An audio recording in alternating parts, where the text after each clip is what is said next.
සම්පන්න සෑයක් වෙන්න එක පැත්තකින් මහරහතන් වහන්සේලාගේ 이르දිමේ අදිෂ්ඨාන ඒ සෑයේ පිහිටලා තියෙනවා. ප්‍රධානම දේ තමයි බුදුරජාණන් වහන්සේගේ බුද්ධ අදිෂ්ඨාන පිහිටිය. බුදුහාඳුරු පිරිනිවන් පාන්න පෙර අදිෂ්ඨාන කරේ උන්වහන්සේගේ ද්‍රෝණයක් සර්වඥ ධාතුන් වහන්සේලා මේ මහා සෑයේ පිහිටනවා. උන්වහන්සේගේ මහා අදිෂ්ඨාන පහක් තියෙනවා. ඒ පහෙන් හතරවෙනි එක තමයි රුවන්වැලි මහා සෑය අනාගතයේ දුටුගැමුණු නම් රජ කෙනෙක් මේ මහා සෑය කරවලා ද්‍රෝණයක් සර්වඥ ධාතුන් වහන්සේලා හිස මත තබාගෙන සෑ ගර්භයේ තැම්පත් කරන්න සෑ ගර්භයට ඇතුල් වෙන මොහොතේ ඒ ධාතුන් වහන්සේලා රජුරුවන්ගේ හිසෙන් මිදිලා අහසේ බුදුරුවක් මවාගෙන යමා මහ පෙළහර පාලා සෑ ගර්භය තුල පිරිනිවන් පාවදාල ඉරියව්වෙන් වැඩ සිටිත්වා අවුරුදු 5000ක් යනතේ ඒ උත්තම ධාතුන් වහන්සේලා ද්‍රෝණේම මාර්යාටවත් සෙලවිය නොහැකි ලෙස ආරක්ෂිතව ඒ සෑය තුල වැඩ සිටිත්වා කියලා බුද්ධ අදිෂ්ඨාන පිහිටෙව්වා. එතකොට බුද්ධ අදිෂ්ඨානෙ තමයි උතන ප්‍රබලම දේ. බුදුහාඳුරෝ ධාතුන් වහන්සේලා ගැන කරපු බුද්ධ අදිෂ්ඨාන.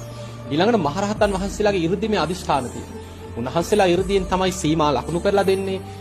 ඊළඟට පේශාවලලු තුන ඉදි කරද්දී අපි අහලා තියෙනවා රුවන්වැලි සෑය ගැන ඉතිහාස පොත්පත් කියවනකොට ওই පේශාවලලු තුන ඉදි කරන්න ගඩොල් 10 කෝටියකින් පළවෙනි පේශාවලලු තුන ඉදි කරා. මේ පේශාවලලු තුන නෙමෙයි අද තියෙන්නේ. ඒ ඉදි කරලා අවසන් වෙලා රජුරෝ බොහොම සතුටෙන් මාලිගාවට ගිහිලා නිදාගත්තා.